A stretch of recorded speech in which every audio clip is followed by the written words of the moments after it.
जब कोई इंसान किसी मानसिक समस्या से गुजरता है तो उसके लिए सबसे बड़ी प्रॉब्लम पता है क्या होती है? कि कोई उसे समझने वाला नहीं होता है। वो ढूंढता है कि कोई मुझे समझे। जिस सोच से मैं गुजर रहा हूं, जो परेशानी मेरे अंदर चल रही है, जो बेचैनी मेरे अंदर है, काश कोई उसे समझे। जो क्लोज वन होते हैं, जो बहुत प्यार करते हैं आपको, जिसको आप बहुत प्यार करते हो, वो भी नहीं समझ पाते। जब तक वो समझते हैं तब तक लेट हो जाता है। जो प्रॉब्लम का लेवल है बहुत ज्यादा बढ़ जाता है। तो एक्चुअली इस समय में जो इंसान मानसिक समस्या से गुजरता है बहुत अकेला अपने आप को महसूस करता है। क्योंकि हमारे समाज में, स्पेशली इंडिया में, क्या है कि अभी इसकी ज्यादा अवेयरनेस नहीं है। मानसिक जो प्रॉब्लम्स हैं, जो समस्याएं हैं, उसको समस्या मानी नहीं जाती है। लगता है कि हमारे डेली जो हम काम करते हैं ना, रोजमर्रा की जिंदगी का एक हिस्सा है। और फिर लोग अपने हिसाब से अलग अलग एडवाइस देते हैं। तो सोचिए एक इंसान जो सच में इस प्रॉब्लम से गुजर रहा है, एक थॉट बार बार उसे परेशान कर रहा है, तो किसी को बता नहीं पा रहा है। बता भी रहा तो कुछ समझ नहीं पा रहा है। कितना अकेला वो महसूस करता है। आप समझ पा रहे हैं, यदि आप इस चीज से गुजर रहे हैं या आप इस चीज से गुजरे तो आपको पता है कि मैं किस विषय में बात कर रहा हूं। राइट?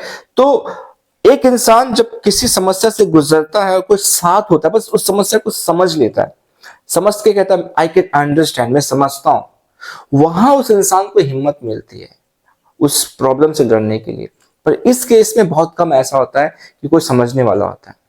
तो आज मैं बात करने वाला हूं डिप्रेशन की। जी हाँ, जो कि आज हमारे इस सोसाइटी में देखा जाए तो पूरे वर्ल्ड में बहुत ही कॉमन प्रॉब्लम हो गया है। हर एज के लोगों के अंदर ये पाया जा रहा है। तो मैं आपके साथ कुछ सॉल्यूशंस शेयर करने वाला हूं, बहुत ही इफेक्टिव है। मैं एक साइंस प्रैक्टिस करता हूं, NLP, neuro linguistic programming. Right? तो ये एक साइंस है जो कि माइंड का बेहतरीन साइंस। इसमें बहुत सारे टेक्निक्स है और इन टेक्निक्स से ऐसे बहुत सारे जो मेंटल इश्यूज है, डिप्रेशन हो गया, anxiety, stress, panic disorder, phobias, OCD, ऐसे बहुत सारे प्रॉब्लम्स है, उसको ये ठीक कर सकता है और ठीक करता है।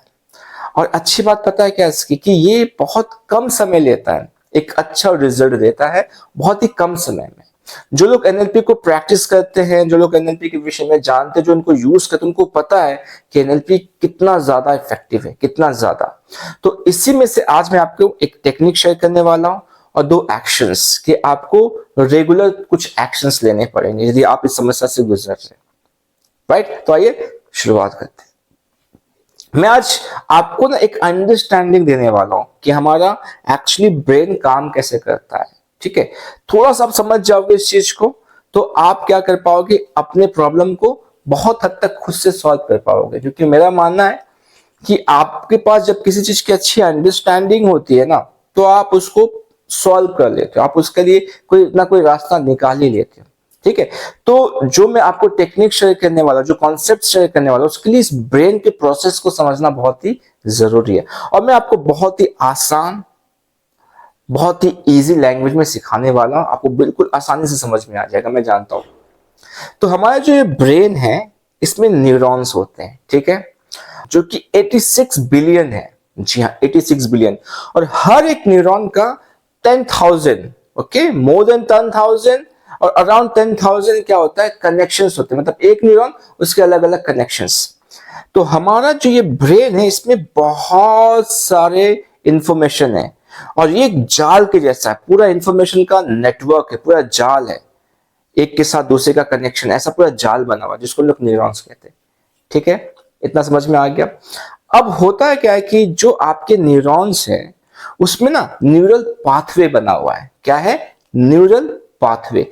जैसे कि आप घर से ऑफिस जाते हैं, ऑफिस से घर आते हैं, स्कूल जाते हैं, जहां भी आप आते जाते हैं तो उसका एक रास्ता, और आपको पता है ना कि ये रास्ता यहाँ जाता है, वो रास्ता वहां जाता है। वैसे ही आपके ब्रेन में हर मेमोरी का, इमोशंस का अलग अलग क्या है, न्यूरल पाथवे। जब आप कुछ वैसा सोचते हो तो आपको उसी रास्ते में लेके जाता है, उस तरह की फीलिंग्स आपके पास लाके देता है, उस तरह की मेमोरीज आपको लाके देता है।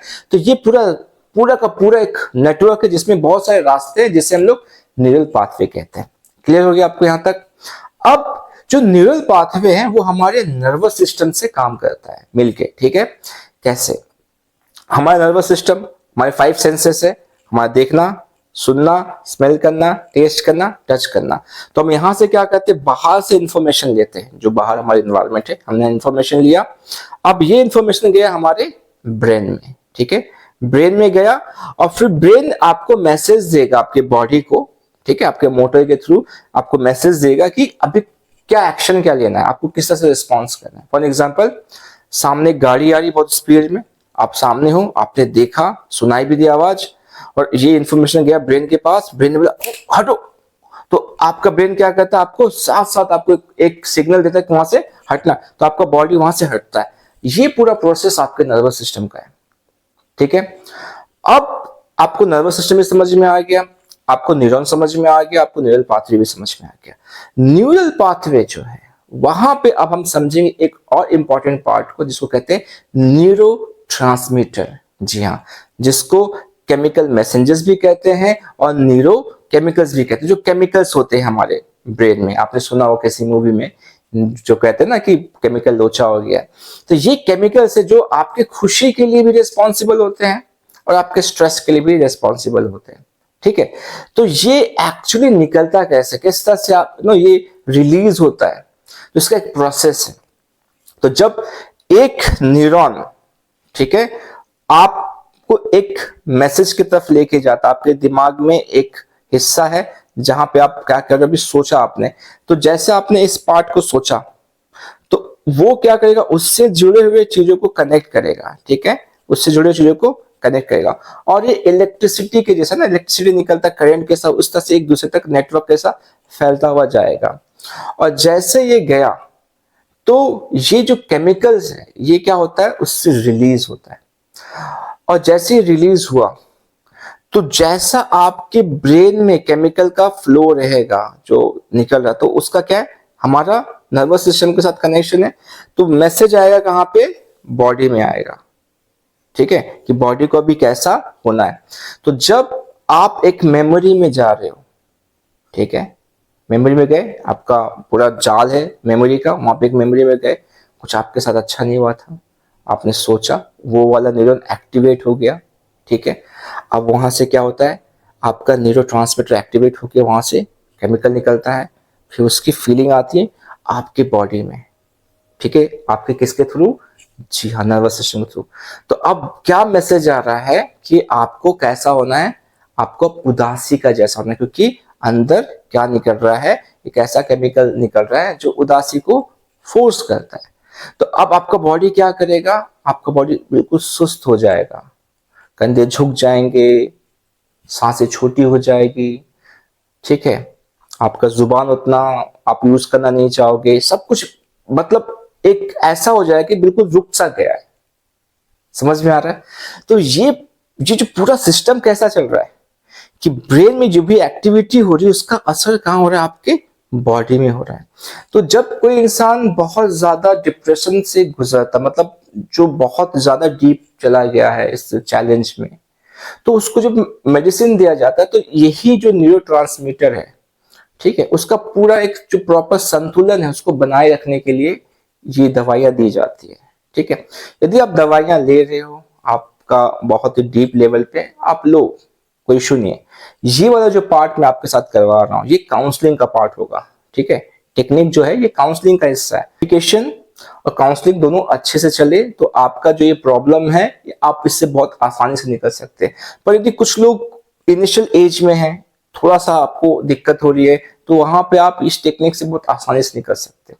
तो आई थिंक आपको ये पूरा कॉन्सेप्ट समझ में आ गया, ठीक है।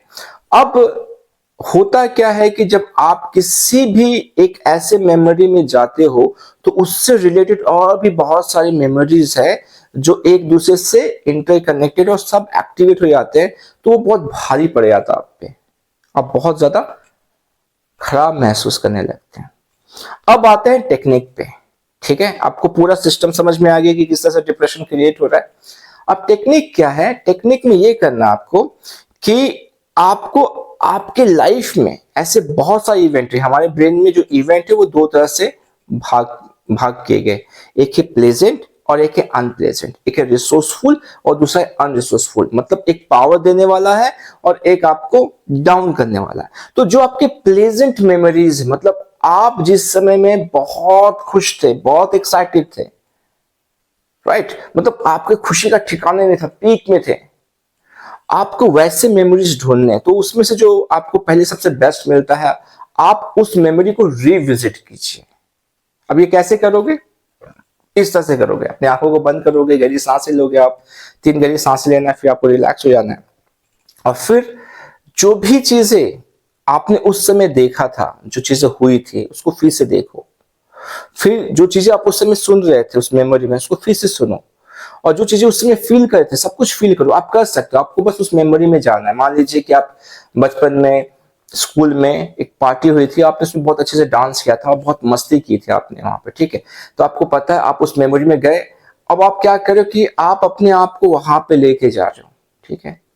अब ऐसा लग रहा है कि आप पूरी बॉडी में अभी वहीं पे प्रेजेंट ना, वहां पे पहुंच चुके हो आप, और देख रहे हो आपके दोस्त आपके साथ डांस कर रहे हैं, आप भी बॉडी को ऐसे साथ साथ आप भी बॉडी को मूव करना शुरू कर दो, ठीक है। जो चीजें कही जा रही है उसको सुनो आप, ठीक है, महसूस करो उस पूरे फीलिंग को जो उस समय आप महसूस कर रहे थे। देखो कौन कौन से कलर्स थे, लोगों ने कैसे कपड़े पहन रखे थे, तो वो पूरा मूवमेंट एकदम लाइव लाना, और वो कर सकते हैं, हर कोई हम कर सकते हैं, क्योंकि हमारा ब्रेन ऐसे ही वायर्ड, ऐसे ही बना हुआ है।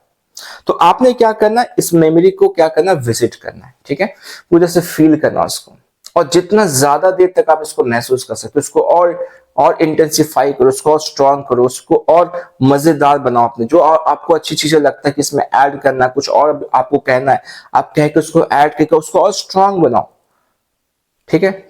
तो अब आपने क्या किया कि आपने एक मेमोरी को फिर से जिया, जो कि बहुत ही खुशहाल मेमोरी है। तो इसी तरह से क्या करना आपको, और भी 2-3 मेमोरीज को विजिट करना है। तो दिन में जब भी आपको टाइम मिले, तो एक साथ 2-3 मेमोरीज को आप विजिट कीजिए और उसको एंजॉय कीजिए।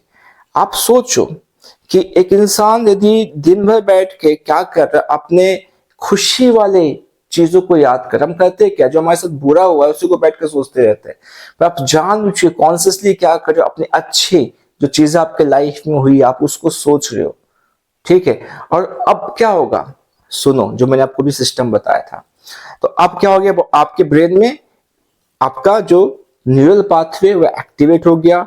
अब एक्टिवेट होने से क्या हो गया, जो न्यूरोट्रांसमीटर है, जो केमिकल वो उससे रिलीज हो रहा है। अब कैसा रिलीज होगा, खुशी वाला होगा या गम वाला रिलीज होगा केमिकल? खुशी वाला होगा, क्योंकि आप खुशी को विजिट करें। तो इलेक्ट्रिसिटी क्या करेगा, पूरी तरह से आपके ब्रेन में जाएगा, और जो एकदम खुशी वाला केमिकल है उसको वो पूरा रिलीज करेगा, और जब वो रिलीज होगा तो आपका जो क्या है नर्वस सिस्टम, वो मैसेज देगा किसको, आपके बॉडी को। ब्रेन से बॉडी में क्या आएगा, मैसेज आएगा, खुश हो जाओ, चेहरे पे स्माइल आ जाएगी, कंधे चौड़े हो जाएंगे, सांसें अच्छी हो जाएगी, आप वाओ मजा आ रहा है। तो ये आपको साइंटिफिक तरीके से मैं आपको बता रहा हूं कि इस तरह से आप पूरा अपना प्रोसेस कर सकते हो। कभी कभी कुछ लोग इसको नहीं कर पाते, वो काउंसलिंग ले सकते हैं, ठीक है। तो पर यदि आप इसको खुद से कर पा रहे हो तो बहुत अच्छी बात है। मैंने कुछ ऐसे वीडियोस बना रखे जहां पे मैंने गाइड किया इसको कि किस तरह से किया जाता है, तो आप वो भी कर सकते हो। फिलहाल जिस तरह से मैं आपको एक्सप्लेन कर रहा हूँ, आप यदि ऐसे करोगे तो आपको बहुत अच्छा रिजल्ट मिलेगा। तो टेक्निक समझ में आ गई आपको बहुत अच्छा महसूस हो रहा है, बहुत रिलैक्स महसूस कर रहे हैं, मैं जानता हूँ। अब जो दूसरी चीज है इसको समझिए। दूसरा क्या कि ना, आपको ना लोगों को ना हेल्प करना शुरू कर देना है। ये कैसी बात कर रहा हूं मैं? हाँ, आपने नोटिस किया है कि जब आप किसी को मदद करते हो, जब आप किसी को हेल्प करते हो, तो आपको कैसा फील होता है? बहुत बुरा फील होता है, लो फील करते हो आप, या आपको अच्छा लगा यार किसी को मदद कर पाया। तो जब भी इंसान किसी की भी मदद करता है तो उसको अच्छा लगता है, ठीक है। अब ये अच्छा कैसे लग रहा है? यस, न्यूरोट्रांसमीटर, खुशी वाला मैसेज मैसेज क्या आ रहा है, आपके ब्रेन से होता है, आपके बॉडी में आ रहा है, ठीक है, कि आपको अच्छा लगा। तो हम जब कोई भी इंसान की किसी की हेल्प करते हैं तो हमको अच्छा महसूस होता है, क्योंकि केमिकल रिलीज होता है। फिर क्या होता है, आपने नोटिस किया होगा कि जब कोई इंसान जिसको हेल्प किया जा रहा है उसको कैसा महसूस होता है, उसको भी अच्छा महसूस होता है जब किसी के साथ हेल्प किया जाता है। और तीसरी चीज, जब कोई हेल्प करते हुए देखता है तो उसको भी अच्छा लगता है। आपने नोटिस किया होगा ना, आप कुछ ऐसे वीडियोस देखते हो जिसमें किसी का हेल्प किया जा रहा है, काइंडनेस शो किया जा रहा है, तो आपको भी अच्छा लगता है, आप इमोशनल हो जाते हो, वाह कितनी अच्छी बात है। तो ये होता है हमारा सेरोटोनिन। सेरोटोनिन हमारा एक न्यूरोट्रांसमीटर है, ठीक है, जो केमिकल है, रिलीज होता है, जो खुशी का एहसास दिलाता है, और जो लोग डिप्रेशन में होते हैं उनके अंदर ये कमी हो जाती है। तो आप सोचिए कितना आसान हो जाएगा, आप किसी को बस आपने सोच लिया कि मुझे हेल्प करना है, सोशल एक्ट में आप डूब जाओ, अपने आप को इन्वॉल्व कर दो। तो जो दवाइयों से काम चल रहा था, जो आप दवाइयां ले रहे थे, वो तो अभी ठीक है, आपको धीरे धीरे उसको कम करना पड़ेगा। फिर जब आप हेल्प करना शुरू कर देते हो तो आप देखोगे वही फीलिंग आपके अंदर आ रही है, खुशी खुशी वाली फीलिंग आ रही है। डिप्रेशन में क्या होता है, इंसान उदास हो जाता है, सब कुछ थम सा जाता है, तो आपको खुशी वापस मिलने लगती है, राइट। और तीसरी चीज, तो ये हेल्प वाला पार्ट है, आपको एक्शन जो आपको लगातार लेते रहना है। ऐसा देखिए डिप्रेशन में है तो तभी लेना, लेते रहिए, अच्छी बात ना, खुश रहने का एक अच्छा मौका है आपके लिए। और नाउ तीसरी चीज क्या है, आपको क्या करना है, ग्रेटिट्यूड शो करना है। जी हाँ, जब भी इंसान ग्रेटिट्यूड शो करता है, ग्रेटिट्यूड का मतलब धन्यवाद देता है, उसके पास जो भी चीज है, हर एक चीज के लिए, अपने शरीर के लिए, हर चीज के लिए ग्रेटफुल होता है। तो ग्रेटफुलनेस क्या करता है, आपके शरीर में एक अच्छी फीलिंग लाता है, तो वो भी आपके ब्रेन का ही हिस्सा है। तो जब भी इंसान ग्रेटफुल शो करता है तो उसके अंदर भी वो खुशी का जो केमिकल है वो रिलीज होता है, कनेक्शन क्रिएट होता है उसका आपके बॉडी के साथ, अच्छी फीलिंग का। तो आप देखो कितना आसान हो गया ना, कि आपको क्या करना है, पहला अपनी मेमोरी में जाना है, जो खुशी वाली मेमोरी, आप वहां पे गए और आपने क्या किया, आपने पूरे याद को लाया। अब आप कहेंगे कि मेरे पास तो ऐसी मेमोरी है नहीं, डोंट वरी। एनएलपी क्या कहता है कि यदि आपके पास मेमोरी नहीं है तो आप क्रिएट कर सकते हैं, क्योंकि आपका जो ब्रेन है वो रियल क्या है और इमेजिनेशन क्या है, उस पर डिफरेंस नहीं कर सकता है। तो यदि आप इमेजिनेशन में भी क्रिएट कर पा रहे हो कि ना, आप एक ऐसे जगह पे गए जहां पे आप दोस्त मिलकर एंजॉय कर रहे हो, जो भी आपकी चीज है उसको आप जानबूझ क्रिएट कर, तो आप वो भी कर सकते हो, ठीक है। तो फिलहाल हर इंसान के पास कुछ ना कुछ अच्छा होता है मेमोरी। ऐसा हो ही नहीं सकता कि बचपन से लेके अब तक आपके पास कोई अच्छी यादें ना हो। तो आप उसमें विजिट कीजिए, ठीक है। हमारे पास बहुत सारी अच्छी यादें, हम वहां तक जाते नहीं है, ठीक है। फिर दूसरा क्या है, आपको हेल्प करना है। हेल्प करोगे तो क्या होगा, आपको भी अच्छा लगेगा, जिसके साथ आप हेल्प करो उसको भी अच्छा लगेगा, जो हेल्प होते हुए देख रहा है उसको भी अच्छा लगेगा, और वो भी मोटिवेट हो जाएगा, वो भी हेल्प करना शुरू कर देगा। सर्टेन उनका फ्लो बनता रहेगा। और फिर ग्रेटिट्यूड शो करो, ये बहुत ही अच्छा काम करेगा आपके लिए, आपके डिप्रेशन से आपको बाहर निकालने में, राइट। तो आई बिलीव कि आपने कुछ सीखा, कुछ समझा। तो इसी तरह से सीखते जाइए, प्रैक्टिस करते जाइए, अपनी लाइफ को बेहतर बनाते जाइए। मैंने एक कोर्स क्रिएट किया है रीप्रोग्राम योर माइंड के नाम से। यदि आपको लगता है कि आप अपनी माइंड की रीप्रोग्रामिंग करवानी है, आपकी बिलीव्स, वैल्यूज और ऐसे बहुत सारी चीजें, आपकी आइडेंटिटी, इसको आपको लगता है कि हाँ कुछ चीजें हैं जो मुझे बदलने की जरूरत है, एक पूरा नया सेल्फ क्रिएट करना है, सब कुछ किया जाता है इस कोर्स में। और ये मैं इंडिविजुअल सिखाता हूँ, 1-to-1। यदि आप इंटरेस्टेड हैं तो आप हमसे कनेक्ट कर सकते हैं, और हम मिलेंगे आपसे नेक्स्ट वीडियो में। तब तक अपना आप ख्याल रखिए। नमस्ते।